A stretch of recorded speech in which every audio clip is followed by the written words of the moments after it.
Olha só, gente, o nosso papo hoje é super especial aqui no estúdio, justamente para quem precisa ou já fez um transplante. Na verdade, né, o assunto é mais especificamente sobre os direitos das pessoas transplantadas no país, né, porque existe um projeto de lei em tramitação na Câmara dos Deputados para garantir esses direitos. Mas como é que tá? Em que pé que está isso, né?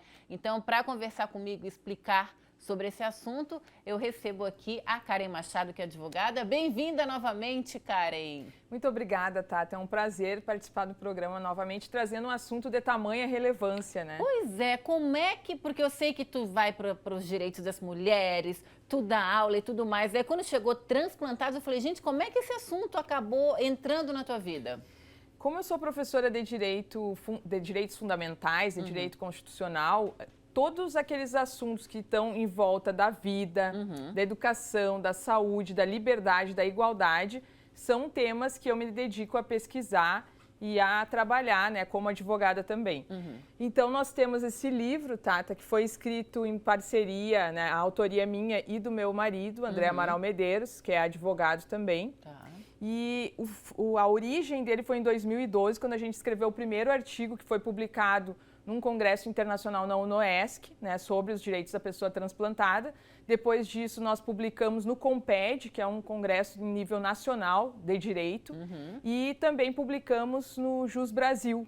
No JUS Brasil, ele ganhou destaque devido às pesquisas, né? E é o primeiro livro sobre os direitos da pessoa transplantada do Brasil. Tá. E aí, com isso, a Associação Brasileira... Já vai abrindo vários braços, né? E que isso é muito legal. Aí a Associação Brasileira dos Transplantados nos procurou, né? Enfim, o Ministério Público de outros estados também. E aí a gente começou a fazer congressos, começou a fazer debates. E isso originou o projeto de lei federal e também estadual, Tata. Então, hoje a gente tem, em nível de Brasil, o projeto de lei 4613, né, de 2020, que trata sobre a extensão dos direitos da pessoa com deficiência para a pessoa transplantada. Ah, é legal. A gente falou ontem sobre o Dia da Deficiência. Então, querem pegar esses direitos e também puxarem um braço ali. Exatamente. Muito interessante e válido. São vários direitos, como, por exemplo, isenção de impostos, né, transporte público, enfim, cargos, né, tanto nos concursos públicos quanto em empresas privadas, uma série de direitos que os transplantados, apesar de terem uma série de restrições, de limitações após o transplante, e eles estão desassistidos. Então, uma vez que a gente estenda os direitos da pessoa com deficiência para eles têm uma garantia maior. Entendi. E no Estado, Tata, também está tramitando um projeto de lei, que também foi inspirado no nosso livro, esse projeto de lei, que é o PL 258 de 2020, também de Santa Catarina. E além disso, Roraima, Acre e Mato Grosso já possuem uma lei nesse sentido.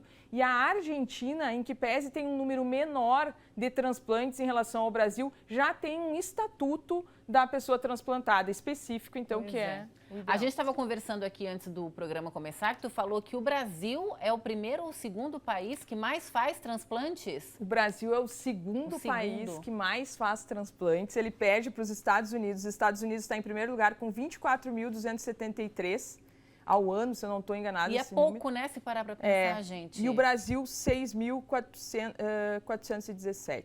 E Santa Catarina, se fosse um país, também estaria lá no topo, porque o estado é um dos que mais faz. Santa Catarina é o estado que mais faz transplantes no Brasil. Que legal. Dando muito orgulho pra gente e com certeza a gente precisa avançar, precisa que as pessoas se declarem doadoras de órgãos. Exatamente. Porque, Tata, esse é um assunto que é importante não só para quem fez transplante ou quem precisa de um transplante, mas todos nós, quem sabe, né, a gente não sabe o futuro, não sabe o que vai acontecer, né? Agora mesmo com a pandemia aumentou muito a necessidade de fígado, né? De transplante de fígado por causa das medicações ali que assoberbaram o fígado das pessoas. Exato. E aí ficou... Então, e uma outra coisa que é muito interessante a gente falar, né, Karen, que os transplantes todos no país são feitos pelo SUS. Né? O Sistema Único de Saúde, por isso que é mais um motivo, gente, para a gente defender, né? Porque a gente tem que ter muito orgulho, eu acho, né? Em saber que é feito de graça. né? Temos que ter muito orgulho. O SUS, ele é inspirado em modelos europeus de proteção à saúde, né? E ele tem o intuito de fornecer a saúde de maneira integral, ou seja, na prevenção, no tratamento e também na cura da doença. E hoje a gente só saiu melhor, né, no combate à pandemia devido à capilarização do SUS. Então, se a gente pensar num bairro, numa cidade menor, sim, o SUS está ali. E quando a gente não tem esse tipo de programa, as pessoas ficam desassistidas, sim, né? Fica tudo mais difícil. Isso. Se a gente for pensar lá na década de 80, nós tínhamos um problema gigantesco de natalidade, né, de morte logo após o nascimento das crianças ali. E hoje já não é essa a realidade, graças ao nosso sistema que garante a vacinação, que garante a prevenção através das vacinas, o tratamento e também a cura pós a doença. A Karen estava me falando que segunda que vem, dia 27, é o dia do doador, então, de órgãos. Isso, Tata. Segunda-feira que vem a gente comemora essa data tão importante. Sim. E eu gostaria de destacar que a importância da pessoa se declarar doadora para a família, né? E também estaremos na Câmara de Deputados Federais fazendo uma palestra a convite da Comissão da Família e Seguridade Social sobre o projeto de lei 4613, sobre a nossa obra, que inspirou esse projeto de lei. É uma felicidade porque é quando a pesquisa vem e ajuda a transformar, né, a sociedade. É muito Essa declaração que tu falou tem que ser feita por escrito ou é só chegar no almoço de domingo e falar, gente, quero doar os meus órgãos, que fiquem todos cientes? A manifestação oral já é válida, verbal, né? Falar para a família. Se quiser fazer um documento também, se declarar nas redes sociais ou quiser fazer uma declaração no cartório. Mas se declarar para a família, ela já vai ter a certeza, se alguma coisa acontecer, que ela deve doar os órgãos. Isso é muito legal. Gente, uma pessoa que doa, agora eu não vou lembrar de cabeça, mas assim, ajuda um monte de gente. Umas 7, 8 pessoas, né? E a gente estava vendo aqui quais são os principais transplantes, então, do Brasil ultimamente. Os principais aqui, eu peguei córnea, a necessidade, Tata, 18.913 e foi feito em 2020 7 mil, então bem abaixo. Rim, 12.609, a necessidade foram feitos 4.805. Fígado, necessidade 5.254, foram feitos 2.000. Coração, necessidade 1.681, foram feitos 307. Meu Deus, gente. E pulmão, necessidade 1.681, foram feitos 65. Então a gente precisa que aumente a doação de órgãos no Brasil. Porque eu acho que os problemas, né, Karen, dos transplantados começa já na captação dos órgãos, né? Aí fica aquela coisa, vai, volta, agora vai. Mas depois a pessoa faz o transplante e aí acha, agora a minha vida está tranquila. Não. Pelo que a gente estava conversando, a pessoa está ali no limbo da existência, né? Não tem direitos, convive a vida social, tem uma problemática bem grave, profunda aí, né? Eu também sou técnica de enfermagem, eu trabalhei, meu primeiro emprego foi numa clínica renal, uma clínica renal, ou seja, de pessoas que não tinham a função do rim, precisavam ficar na máquina lá por 4 horas, 3 vezes por semana, e também eu acompanhava os transplantados. Então ali a gente pôde perceber o quanto a vida deles é limitada em relação à alimentação, consultas médicas, né, a própria questão da rejeição do órgão, então é bem complexo. Em 2012 a gente teve uma amiga nossa que teve muita dificuldade de ter acesso a emprego, então a pessoa transplantada ela tem essa dificuldade também. Então diante disso que nos tocou e nos motivou a escrever esse livro, né, que começou com os artigos que eu mencionei no início aqui da nossa... Essa lei, então, esse projeto de lei que está em tramitação na Câmara dos Deputados vem para assegurar esses direitos, direito ao emprego, direito